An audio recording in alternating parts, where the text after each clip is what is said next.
കഥയെ ആരംഭിക്കുന്നത് മട്ട എന്ന പേരുള്ള ഒരു ചെറുപ്പക്കാരനെ പരിചയപ്പെടുത്തിക്കൊണ്ടാണ്. ആളിപ്പോൾ ജോലി നഷ്ടപ്പെട്ട അവസ്ഥയിലായിരുന്നു. മട്ട ഒരു ഓട്ടോമോട്ടീവ് കമ്പനിയിലായിരുന്നു ജോലി നോക്കിക്കൊണ്ടിരുന്നത്. പക്ഷേ ഒരു തവണ എന്തോ ഒരു കാരണം കൊണ്ട് അബദ്ധത്തിൽ തന്റെ ബോസിനെ തന്നെ മട്ട ആക്രമിച്ചു. അതും മറ്റ് എംപ്ലോയീസിന്റെ മുമ്പിൽ വെച്ച്. അതിന്റെ പേരിൽ മട്ടയെ ജോലിയിൽ നിന്ന് പുറത്താക്കി. പിന്നീട് കുറെ കമ്പനികളിൽ ജോലിക്ക് അപേക്ഷിച്ചിട്ടും മട്ടയ്ക്ക് കിട്ടുന്നുണ്ടായിരുന്നില്ല. കരിയറിലെ ആ സംഭവം ഒരു നെഗറ്റീവ് മാർക്കായി മാറി. പല കമ്പനികളും മട്ടയെ ബ്ലാക്ക് ലിസ്റ്റ് ചെയ്യുക പോലും ചെയ്തു. ജോലി അന്വേഷിച്ച് മട്ടയാകെ വല്ലാതായി കഴിഞ്ഞിരുന്നു. ആ ഒരു സമയത്താണ് മട്ടയുടെ ഇളയ സഹോദരന്റെ ഫോൺ കോൾ അവനെ തേടി എത്തുന്നത്. ഹിബിറ്റോ എന്നായിരുന്നു സഹോദരന്റെ പേര്. ഹിബിറ്റോ ഇപ്പോൾ അമേരിക്കയിലാണുള്ളത്. നാസയിൽ വർക്ക് ചെയ്യുന്നു. ആളൊരു ആസ്ട്രോണറ്റ് ആണ്. ഇരുവരും കണ്ടിട്ട് വർഷങ്ങൾ പിന്നിട്ടിരുന്നു. സഹോദരന്മാർ സംസാരിക്കുന്നതിനിടയിൽ മട്ടയുടെ അവസ്ഥ മനസ്സിലാക്കി ഹിബിറ്റോ അവന് ഒരു ജോബ് ഓഫർ ചെയ്തു. പക്ഷേ റെക്കമെൻഡേഷനിലൂടെയും മറ്റും ജോലി കരസ്ഥമാക്കുന്നത് ഒട്ടും നീതികരമായ കാര്യമല്ലെന്നും അതിന് താൻ ഇല്ലെന്നുമായിരുന്നു മട്ടോയുടെ മറുപടി.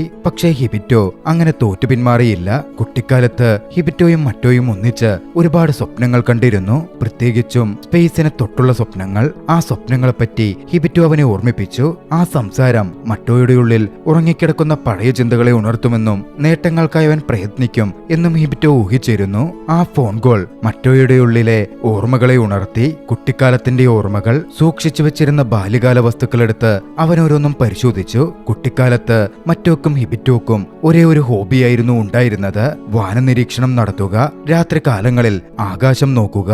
അങ്ങനെയിരിക്കെ ഒരിക്കൽ ഒരു UFO പോലും അവർ കണ്ടു എന്ന തരത്തിൽ അവകാശവാദം ഇരുവരും ഉന്നയിച്ചിരുന്നു. വീട്ടിലേക്ക് വരാൻ പറഞ്ഞുള്ള അമ്മയുടെ വിളികൾ പോലും അവഗണിച്ച് രാത്രി വൈകുവോളം അവർ ആകാശം നോക്കിയിരിക്കും. അത്രമേൽ ആ ലോകം അവരെ ഭ്രമിപ്പിച്ചിരുന്നു. സ്പേസിനോടുള്ള അവരുടെ താല്പര്യവും സ്പേസ് സയൻസിലുള്ള ആകർഷണവും നാൾക്കുനാൾ വർദ്ധിച്ചു വന്നുകൊണ്ടേയിരുന്നു. എപ്പോഴും അവർ സ്പേസ് മ്യൂസിയത്തിൽ പോകും. അതൊക്കെ ഓർത്തെടുത്തതും മട്ടയ്ക്ക് പുതുതായ ഒരു ഉന്മേഷം കൈവന്നു. ജീവിതത്തിൽ എന്തൊക്കെയോ ചെയ്യാനുള്ള പോലൊരു തോന്നൽ അവന്റെ ഉള്ളിൽ ഉടലെടുത്തു. സ്വപ്നങ്ങൾ നേടാൻ ഇനിയും അവസരങ്ങൾ ബാക്കിയുണ്ട് എന്നവൻ മുമ്പിൽ കണ്ടു. അടുത്ത ദിവസം ജാപ്പനീസ് സ്പേസ് ഏജൻസിയിൽ ഒരു വേക്കൻസി വന്ന് അത് കണ്ടപ്പോൾ മറ്റോ അതിലേക്ക് അപ്ലൈ ചെയ്തു. വൈകാതെ അതിന്റെ ഇന്റർവ്യൂവിലേക്ക് മറ്റോ എത്തിച്ചേർന്നു. വളരെ വലിയൊരു ടീമായിരുന്നു മറ്റോയെ ഇന്റർവ്യൂ ചെയ്യാൻ എത്തിയത്. ഇന്റർവ്യൂവിൽ സത്യസന്ധമായി തന്നെ മറ്റോ സംസാരിച്ചു. മുൻജോലിയിൽ നിന്ന് താൻ പുറത്താക്കപ്പെട്ട കാര്യവും അതിന്റെ കാര്യകാരണങ്ങളും അവൻ വിശദീകരിച്ചു. കുട്ടിക്കാലം മുതലുള്ള സ്വപ്നമാണ് ആസ്ട്രോനറ്റ് ആവുക എന്ന കാര്യം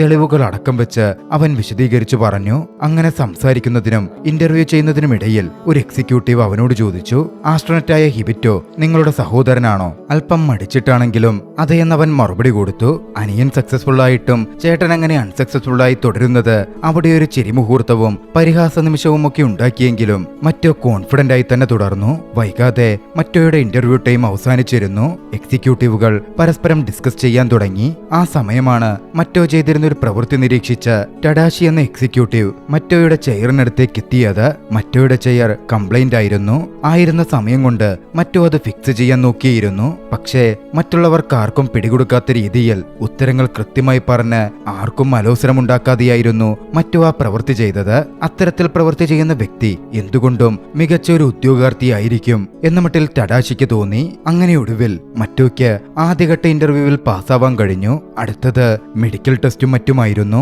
പക്ഷേ അപ്പോഴും ഹിബിറ്റോ ഇതിൽ റെക്കമെൻഡേഷനോ മറ്റോ നടത്തിയിട്ടുണ്ടോ എന്ന മട്ടിൽ മറ്റോ സംശയിച്ചിരുന്നു. എന്നിരുന്നാലും മുമ്പിൽ വരുന്ന ചലഞ്ചുകൾ കൂടുതൽ മികവോടെ ചെയ്യാൻ മറ്റോ തീരുമാനിച്ചു. അങ്ങനെ ഇനീഷ്യൽ സെലക്ഷൻ പ്രോസസ് ഒക്കെ കഴിഞ്ഞതും മറ്റോ ആ ബിൽഡിംഗിൽ നിന്ന് പുറത്തേക്ക് വരാൻ തുടങ്ങി. പുറത്ത് ആസ്ട്രോനറ്റുകളുടെ ഫോട്ടോസ് ഒക്കെ വെച്ചിട്ടുണ്ട്. ഒരിക്കൽ ആ കൂട്ടത്തിൽ തന്റെ ഫോട്ടോയും വരും, താനും ഒരു ആസ്ട്രോനറ്റ് ആകും എന്ന് മറ്റോ പ്രതീക്ഷിച്ചു. പക്ഷേ ഇങ്ങനെയൊക്കെയാണെങ്കിലും മറ്റു ചില അപശബ്ദങ്ങളും കേൾക്കുന്നുണ്ടായിരുന്നു. ഇന്റർവ്യൂവിനെത്തിയ പലരും മറ്റോക്കെതിരെ തിരിഞ്ഞു. മറ്റോയുടെ സഹോദരന്റെ ഇൻഫ്ലുവൻസ് കൊണ്ടാണ് മറ്റോക്ക് ഈ അവസരം കിട്ടുന്നത് എന്നൊക്കെ അവർ ആരോപണം ഉന്നയിച്ചു. മറ്റോക്കെതിരെ നേരെ വരെ അത്തരത്തിൽ ബുള്ളിയിങ് എത്തിയപ്പോൾ മറ്റോയെ സഹായിക്കാൻ അങ്ങോട്ടേക്ക് ഒരു പയ്യൻ വന്നിരുന്നു. ഹിരോഷി എന്നായിരുന്നു അവന്റെ പേര്. എല്ലാവരും ഒരേ തരത്തിൽ സഹോദരങ്ങളുടെ സഹായം കൊണ്ടും മറ്റുള്ളവരുടെ സഹായം കൊണ്ടും ജോലിയിൽ കയറുന്നവരല്ല, അല്ലാത്തവരുമുണ്ട് എന്ന് പറഞ്ഞ് ഹിരോഷി മറ്റോയെ ഡിഫെൻഡ് ചെയ്തു. മറ്റോയെ മനസ്സിലാക്കാൻ ഹിരോഷിക്ക് സാധിച്ചിരുന്നു. വളരെ പെട്ടെന്ന് ഇരുവരും സൗഹൃദത്തിലായി. അടുത്ത ദിവസം മറ്റോയെ സഹോദരൻ ഹിബിറ്റോ വിളിച്ചു. സെലക്ഷൻ പ്രോസസ് എങ്ങനുണ്ടായിരുന്നു എന്നറിയാൻ വേണ്ടിയായിരുന്നു ആ ഫോൺ കോൾ. പക്ഷേ മറ്റോ പറഞ്ഞു, ടെസ്റ്റുകളൊക്കെ അത്യാവശ്യം നല്ല രീതിയിൽ ചലഞ്ചിങ് ആയിരുന്നു, എന്നാലും എന്റെ കഴിവിന്റെ പരമാവധി ശ്രമിച്ചിട്ടുണ്ട്. ഹിബിറ്റോ പിന്നാലെ മറ്റോയെ അമേരിക്കയ്ക്ക് ക്ഷണിച്ചു. വൈകാതെ മൂണിലേക്ക് പുറപ്പെടുന്ന സംഘത്തിൽ ഹിബിറ്റോയുമുണ്ട്. അതിനു മുമ്പ് ഒരു ഫെയർവെൽ പാർട്ടി നടന്നു. നടത്തുന്നു. അതിൽ പങ്കെടുക്കാനും തന്റെ ആകാശ ദൗത്യത്തിന് സാക്ഷ്യം വഹിക്കാനുമായിരുന്നു മറ്റോയെ ഹിബിറ്റോ അമേരിക്കയിലേക്ക് ക്ഷണിച്ചത്. വൈകാതെ മറ്റോ ഹിബിറ്റോയുടെ അടുത്തെത്തി. രാത്രിയിൽ ആകാശം നോക്കിക്കിടന്ന് ഇരുവരും സംസാരിച്ചു. കാര്യം ടെസ്റ്റുകളൊക്കെ അറ്റൻഡ് ചെയ്തെങ്കിലും തനിക്ക് കുറച്ച് പ്രതീക്ഷക്കുറവുണ്ട് എന്ന കാര്യം മറ്റോ പറഞ്ഞു. ഉടൻ വന്നു ഹിബിറ്റോയുടെ മറുപടി, നീ ആകെ മാറിപ്പോയിരിക്കുന്നു. എന്തും പ്രതീക്ഷയോടെ നോക്കിക്കാണുന്ന, ഇപ്പോഴും അതിനുവേണ്ടി പ്രവർത്തിക്കുന്ന ഒരു മറ്റോയായിരുന്നു എനിക്കറിയാവുന്നത്. എന്നെ തന്നെ നോക്ക്. എന്റെ ഈ നേട്ടങ്ങൾക്കൊക്കെ ശരിക്കും കാരണം നീയാണ്, നിന്റെ പ്രോത്സാഹനങ്ങളാണ്. ശരിയാണ്, ഒരിക്കൽ ഞാനും വളരെ വലിയ സ്വപ്നങ്ങൾ കണ്ടിരുന്നു. മറ്റോ പറഞ്ഞപ്പോൾ ഈ ഒരിക്കലെന്ന് പറയുന്നത് എത്ര നാൾ മുമ്പാണ് എന്നായിരുന്നു ഹിബിറ്റോ ചോദിച്ചത്. മറ്റുള്ളവരുടെ പരിഹാസങ്ങളും മറ്റു കാരണങ്ങളും കൊണ്ടാണ് താൻ തന്റെ സ്വപ്നങ്ങൾ വിട്ടുകളഞ്ഞത് എന്ന് മറ്റോ പറഞ്ഞു. അതിൽ നമ്മുടെ പഴയ സ്കൂൾമേറ്റ്സും പെടും എന്നും മറ്റോ കൂട്ടിച്ചേർക്കുന്നുണ്ട്. ഇപ്പോഴൊക്കെ മറ്റോ വലിയ സ്വപ്നങ്ങൾ കാണാറേയുണ്ടായിരുന്നില്ല. പ്രത്യേകിച്ചും പരാജയഭീതിയായിരുന്നു കാരണം. കുട്ടിക്കാലത്തെ പേടികൾ മറ്റോയുടെ ഉള്ളിലുണ്ടായിരുന്നു. പിന്നീട് ഇരുവരും അവരവരുടെ മുറികളിലേക്ക് പോയി. മറ്റോ തനിച്ചു കിടക്കുമ്പോ വളരെ യാദൃച്ഛികമായി ഹിബിറ്റോ എഴുതിയിരുന്ന ഒരു ലെറ്റർ അവന്റെ കയ്യിൽ കിട്ടി. യഥാർത്ഥത്തിൽ അത് ഹിബിറ്റോയുടെ ആഗ്രഹങ്ങളായിരുന്നു. അതിലവൻ വ്യക്തമായി കുറിച്ചിരുന്നു, എന്നെങ്കിലും ഒരിക്കൽ മറ്റോയ്ക്കൊപ്പം ഒന്നിച്ച് ചന്ദ്രനിൽ കാലുകുത്തണമെന്ന്. കുട്ടിക്കാലത്ത് അവർ ഒന്നിച്ചു കണ്ട സ്വപ്നം അത് യാഥാർത്ഥ്യമാക്കണമെന്ന്. അതൊക്കെ വായിച്ചതും മറ്റോയുടെ ഉള്ളിൽ വല്ലാത്തൊരു ദുഃഖം തോന്നി. പക്ഷേ എന്നിരുന്നാലും ഇപ്പോൾ മറ്റോയുടെ ഉള്ളിലെ ആഗ്രഹങ്ങൾക്ക് തീ കൊളുത്തിയിരിക്കുന്നത് ഹിബിറ്റോ തന്നെയാണ്. അധികം വൈകാതെ ഹിബിറ്റോ ചന്ദ്രനിലേക്ക് യാത്രയാകുന്ന ആ ദിവസം എത്തിച്ചേർന്നിരുന്നു. ലോൺ സൈറ്റിൽ എല്ലാവരും സമൂഹത്തോട് സംസാരിച്ചു. ഹിബിറ്റോ തന്റെ ഫാമിലിക്ക് തനിക്ക് വേണ്ടി ചെയ്ത ഒക്കത്തിനും നന്ദി പറഞ്ഞു. കൂട്ടത്തിൽ അവിടെ ഉണ്ടായിരുന്ന മറ്റോയുടെ നേർക്കു നോക്കി ഹിബിറ്റോ പറഞ്ഞു, ഒരു ദിവസം നമ്മൾ ഒന്നിച്ച് അതേ ചന്ദ്രനിൽ കാലുകുത്തും. പക്ഷേ ഈ സമയത്തായിരുന്നു ഹിബിറ്റോയുടെ പെട്ടോഗ് അവർ ശ്രദ്ധിക്കാതെ കൂടുവിട്ട് പുറത്തേക്കോടിയത്. അതിനെ പിടികൂടാൻ മറ്റോ കോടണ്ടി വന്നു. ഓടിയോടി ഒടുവിൽ മറ്റോ ആ നായയെ പിടികൂടി. അതിനെ പിടികൂടി തിരികെ വരുമ്പോ പ്രായമേറിയൊരു വ്യക്തി അവിടെ ഒരു ബിൽഡിംഗിന്റെ മുകളിൽ നിന്ന് ലോഞ്ച് കാണാൻ വെയിറ്റ് ചെയ്യുന്നുണ്ടായിരുന്നു. അത് കാണുവാൻ മറ്റോയെ അയാൾ ക്ഷണിച്ചു. മറ്റോയും കെട്ടിടത്തിന്റെ മുകളിലേക്ക് കയറി ചെന്നു. ദൂരെ നിന്നും ആ ലോഞ്ചിങ് ഇവന്റ് കണ്ട മറ്റോക്ക് വല്ലാത്തൊരു ഫീലിംഗ് വന്നിരുന്നു.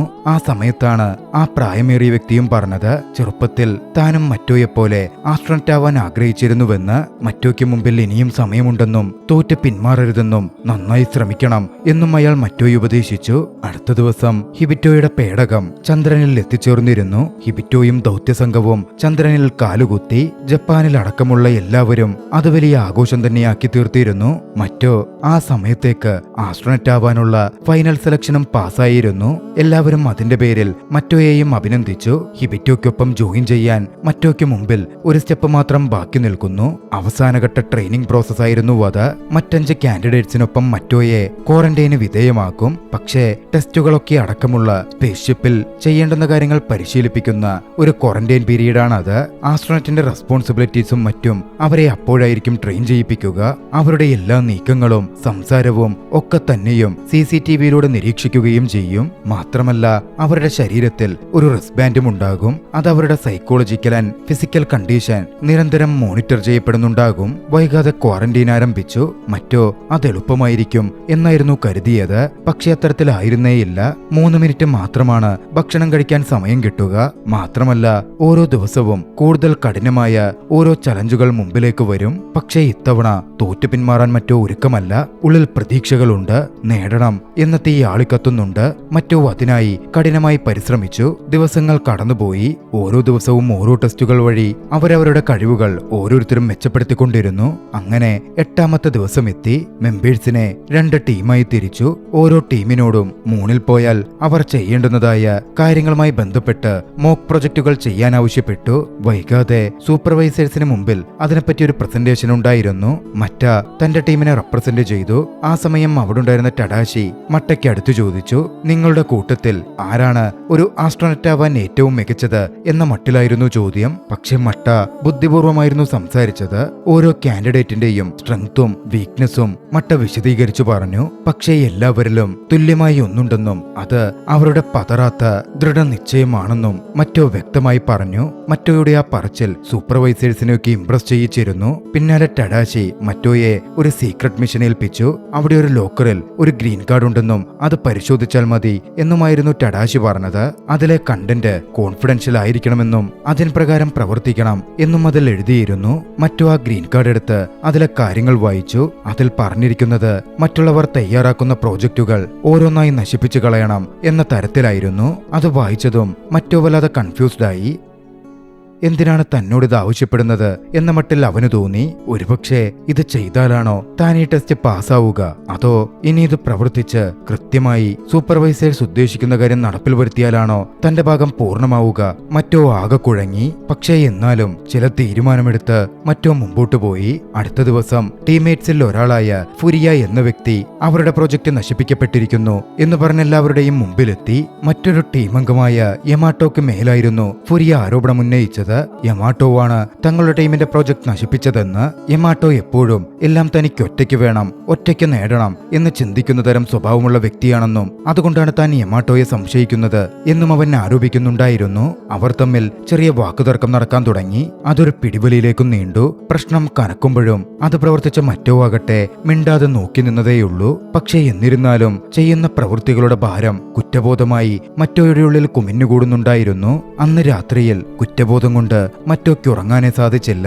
സൂപ്പർവൈസേഴ്സിൽ നിന്ന് അടുത്ത ഓർഡർ വന്നാലേ എന്തെങ്കിലും ചെയ്യാൻ പറ്റൂ എന്ന് മറ്റോക്ക് അറിയാമായിരുന്നു. അടുത്ത ദിവസം ഹിരോഷി മറ്റോക്കടുത്തെത്തി. കൂട്ടത്തിലേറ്റവും സ്മാർട്ടായ ഹിരോഷി മറ്റോവാണോ ആ പ്രൊജക്ട് നശിപ്പിച്ചത് എന്ന മട്ടിൽ സംശയിച്ച് അതിനെപ്പറ്റി ചോദിക്കാൻ ആരംഭിച്ചു. അപ്പോഴേക്കും യമാട്ടോ കടന്നു വന്നു. യമാട്ടോയുടെ പ്രൊജക്റ്റും നശിപ്പിക്കപ്പെട്ടിരിക്കുന്നു എന്ന് പറഞ്ഞിട്ടായിരുന്നു അത്. യമാട്ടോ തലേന്ന് തങ്ങളെ കുറ്റം പറഞ്ഞ ഫുരിയയാണ് ആക്രമിക്കുന്നത്, അവനാണ് പ്രൊജക്ട് നശിപ്പിച്ചത് എന്നവൻ ആരോപണം ഉന്നയിക്കുന്നു. ക്വാറന്റൈൻ റൂമിൽ പ്രശ്നങ്ങൾ കത്തിക്കയറാൻ തുടങ്ങി. ടീമംഗങ്ങൾക്കിടയിൽ ഒരു യോജിപ്പില്ലാത്ത അവസ്ഥ. മറ്റോ അപ്പോഴും സൈലന്റായി നിന്നതേയുള്ളൂ. എന്തു ചെയ്യണമെന്ന് മറ്റോക്കൊരു പിടുത്തവും കിട്ടുന്നുണ്ടായിരുന്നില്ല. ക്വാറന്റൈനിൽ ഒരു ദിവസം മാത്രമായിരുന്നു ഇനി ബാക്കിയുള്ളത്. റൂമിലുള്ള എല്ലാവരും തങ്ങളുടെ പ്രൊജക്ടുകൾ തിരക്ക് പിടിച്ച് ശരിയാക്കാൻ ആരംഭിച്ചു. ആ സമയമാണ് മറ്റോയെ സൂപ്പർവൈസേഴ്സ് വിളിക്കുന്നത്. ടഡാഷി ആയിരുന്നു വിളിച്ചത്. ടഡാഷി മറ്റോയോട് പറഞ്ഞു, ചന്ദ്രനിൽ പോയിരുന്ന ഹിബിറ്റോയുടെ സംഘത്തിന് ഒരു അപകടം സംഭവിച്ചു. നിലവിൽ ഹിബിറ്റോയെ കോണ്ടാക്ട് ചെയ്യാൻ സാധിക്കുന്നില്ല.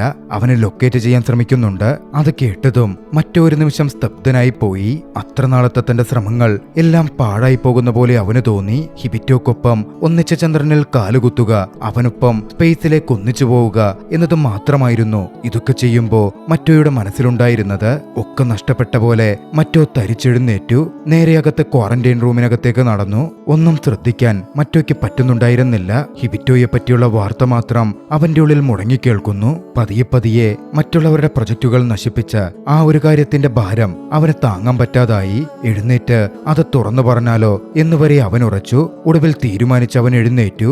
പക്ഷേ മറ്റോ ഓർഡറുകൾക്കനുസരിച്ചാണ് പ്രവർത്തിക്കുന്നത് എന്നതിനോടകം മനസ്സിലാക്കിയിരുന്ന ഹിരോഷി മറ്റോയെ തടയാൻ ശ്രമിച്ചു. പക്ഷേ മറ്റുള്ളവരെ അതിശയപ്പെടുത്തിക്കൊണ്ട് മറ്റോ നടന്ന കാര്യങ്ങൾ ഏറ്റുപറഞ്ഞ് മാപ്പ് ചോദിക്കുകയായിരുന്നില്ല ചെയ്തത്. മറ്റോ എല്ലാവരോടുമായി ഒരു കഥ പറയാൻ ആരംഭിച്ചു. കുട്ടിക്കാലം മുതലുള്ള അവന്റെയും ഹിബിറ്റോയുടെയും കഥ. കുട്ടിക്കാലത്ത് UFO അവർ കണ്ട കാര്യം അവൻ ഓർത്തെടുത്ത് പറഞ്ഞു. അത് UFO ആണോ അല്ലയോ എന്നൊന്നും അറിയില്ല, പക്ഷേ അതായിരുന്നു അവരുടെ ഉള്ളിൽ സ്പേസിനെ പറ്റിയുള്ള ചിന്തകളും സ്വപ്നങ്ങളും കുറിച്ചുവെച്ചത്. ഓരോ തവണയും തോറ്റ് പിന്മാറണം അല്ലെങ്കിൽ വേണ്ടെന്ന് വെക്കണം എന്ന് മറ്റോക്ക് എപ്പോഴും ഉണ്ടായിരുന്നു. പക്ഷേ ഹിബിറ്റോ എപ്പോഴും അവന്റെ പിന്നിൽ നിന്ന് അവനെ ലക്ഷ്യത്തിലേക്ക് നയിക്കാൻ പ്രോത്സാഹിപ്പിച്ചുകൊണ്ടേയിരുന്നു. ആ ഒരു പ്രോത്സാഹനമാണ് ഇന്ന് അവിടെ വരെ മറ്റോയെ എത്തിച്ചു നിർത്തിയിരിക്കുന്നത്. മറ്റോയുടെ കഥ പറച്ചിലും ആ സംഭവങ്ങളും അകന്നുനിന്ന മറ്റുള്ളവരെയും അടുപ്പിക്കുന്ന തരത്തിലേക്ക് മാന്ത്രികമായി മാറ്റി. എല്ലാവരുടെ ഉള്ളിലും അതുപോലെ ഓരോ കഥകളുണ്ടായിരുന്നു. പരസ്പരം അകന്നുനിന്ന അവരെല്ലാവരെയും ആ ഒരൊറ്റ ഇൻസിഡന്റ് കൊണ്ട് ചേർത്തു നിർത്തിക്കാൻ മറ്റോക്ക് കഴിഞ്ഞു. ഓരോരുത്തരും അവരവരുടെ കഥകൾ പറഞ്ഞു. എല്ലാവർക്കും പരസ്പരം വീണ്ടും വിശ്വാസമുടലെടുത്തു. വീണ്ടും ആ ക്വാറന്റൈൻ റൂമിലേക്ക് സമാധാനം തിരികെ വന്നു. അതിശയത്തോടെയായിരുന്നു പുറത്തുനിന്ന് സൂപ്പർവൈസേഴ്സ് അതൊക്കെ നോക്കിക്കണ്ടത്. ഉള്ളിൽ കുറ്റബോധവും പുറത്തു നടക്കുന്ന കാര്യങ്ങളിൽ വല്ലാത്ത പ്രഷറും ഹിബിറ്റോയുടെ കാര്യത്തിൽ വേദനയും ഒക്കെയുണ്ടെങ്കിലും മറ്റും മികച്ച രീതിയിൽ തന്റെ ടാസ്കുകൾ ഡീല് ചെയ്തു. പക്ഷേ ഈ സമയം മറ്റൊരു കാര്യം കൂടി വ്യക്തമാവുകയായിരുന്നു. ഹിബിറ്റോ മരണപ്പെട്ടിട്ടില്ല. വീണെടുത്തു നിന്ന് അവൻ എഴുന്നേറ്റ് വന്നു. കാലിൽ ചെറിയ പരിക്കേറ്റിട്ടുണ്ട്. എന്നിരുന്നാലും സൺസെറ്റിന് മുമ്പ് ലൂണാർ വാലി കയറാൻ അവൻ ശ്രമിക്കുന്നുണ്ടായിരുന്നു. പക്ഷേ നിർഭാഗ്യവശാൽ സമയത്തിന് അത് ചെയ്യാൻ അവന് സാധിച്ചില്ല. ചന്ദ്രന്റെ ഇരുട്ട് അവനെ വലിഞ്ഞു മുറുകി. കൊടുന്തണുപ്പ് അവന്റെ ചുറ്റിലും പുതഞ്ഞു. പക്ഷേ എന്നിരുന്നാലും മറ്റോയ്ക്ക് കൊടുത്ത പ്രോമിസ് അവൻ ഓർമ്മയുണ്ട്. മറ്റോയ്ക്കായി അവൻ തിരികെ എത്തും. ആ ഒരു വെറി അവൻ ഉള്ളിൽ സൂക്ഷിച്ചു. അങ്ങനെ ഒടുവിൽ മറ്റോയുടെയും സംഘത്തിന്റെയും ക്വാറന്റൈൻ സെക്ഷൻ പൂർണ്ണമായി. അവസാനത്തെ ഇന്റർവ്യൂവിനായി ഓരോരുത്തരായി വിളിക്കപ്പെട്ടു. ഇന്റർവ്യൂ സമയത്ത് ടഡാഷി മറ്റോയോട് ചോദിച്ചു, നിനക്ക് മരണത്തെ പേടിയുണ്ടോ? മറ്റോ പറഞ്ഞു, തീർച്ചയായും എനിക്ക് മരണത്തെ പേടിയുണ്ട്. പക്ഷേ അത് ഞാൻ മരണപ്പെട്ടു പോകുമല്ലോ എന്നുള്ള എന്നെയോർത്തുള്ള പേടിയല്ല.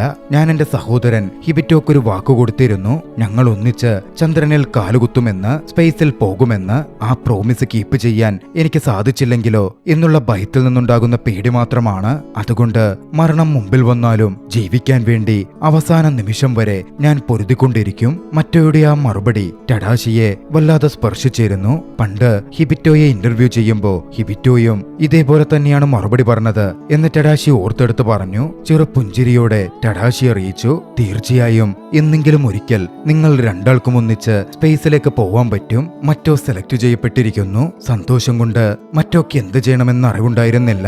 മറ്റോ ആ ബിൽഡിങ്ങിൽ നിന്ന് പുറത്തേക്ക് ഇറങ്ങിയോടി. ഓടിക്കൊണ്ടേയിരുന്നു. ആകാശത്തേക്ക് നോക്കിയായിരുന്നു അവന്റെ ഓട്ടം. ആകാശത്ത് ചന്ദ്രന്റെ അംശം അവന് തെളിഞ്ഞു കാണാം. താൻ നേടിയെന്ന് ഹിബിറ്റോയോട് പറയണം. മടങ്ങി വന്നാൽ ഒന്നിച്ചവർക്ക് അവരുടെ സ്വപ്നത്തിലേക്ക് കാലുവെക്കാം എന്നറിയിക്കണം. തന്റെ സഹോദരൻ ഇപ്പോഴും ആ ചന്ദ്രനിൽ ജീവനോടെ ഉണ്ടാകും എന്നൊരു പ്രതീക്ഷ, ഒരു പ്രാർത്ഥന അവന്റെ ഉള്ളിൽ നിറഞ്ഞു നിന്നിരുന്നു. ഹിബിറ്റോയോട് പിടിച്ചു നിൽക്കാനും കുട്ടിക്കാലത്ത് നമ്മൾ കണ്ട സ്വപ്നത്തിലേക്ക് ഇനി കുറച്ചു ദൂരം മാത്രമേ ഉള്ളൂവെന്നും ആ അവസ്ഥയിലും വേദനയോടെ മറ്റോ മനസ്സിൽ പറഞ്ഞുകൊണ്ടിരുന്നു. യാദൃച്ഛികമെന്ന് പറയട്ടെ, മറ്റോയുടെ പ്രാർത്ഥനകൾ ഹിബിറ്റോയിലേക്ക് എത്തിച്ചേർന്നതായിരിക്കണം. ഒരു അശരീരി പോലെ അവന്റെ ശബ്ദം ഹിബിറ്റോ കേട്ടു. വീണുകിടന്നിരുന്ന അവൻ തന്റെ കണ്ണുകൾ തുറന്നു. തോറ്റുകൊടുക്കാതെ തിരികെ എത്താനായി ഹിബിറ്റോക്ക് ശ്രമിക്കണമായിരുന്നു. ഒരിക്കൽ ആ സഹോദരങ്ങൾ ഒന്നിച്ചു കണ്ട സ്വപ്നത്തിനു വേണ്ടി. പിന്നീട് ഒരു കൊല്ലത്തിനു ശേഷം മറ്റോ സ്വപ്നം കണ്ട പോലെ അവനൊരു ആസ്ട്രോനെറ്റായി മാറി. രണ്ടാമതായി ചന്ദ്രനിൽ കാലുകുത്താൻ പോകുന്ന ഒരു ആസ്ട്രോനെറ്റായി, ജാപ്പനീസ് വംശജനായി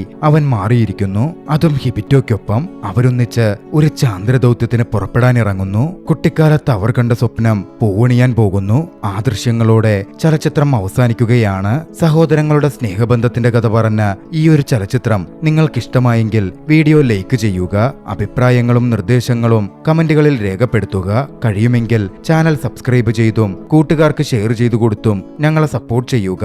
അടുത്ത എപ്പിസോഡിൽ മറ്റൊരു മികച്ച ചലച്ചിത്രവുമായി നമുക്ക് കണ്ടുമുട്ടാം. അതുവരെ ബൈ.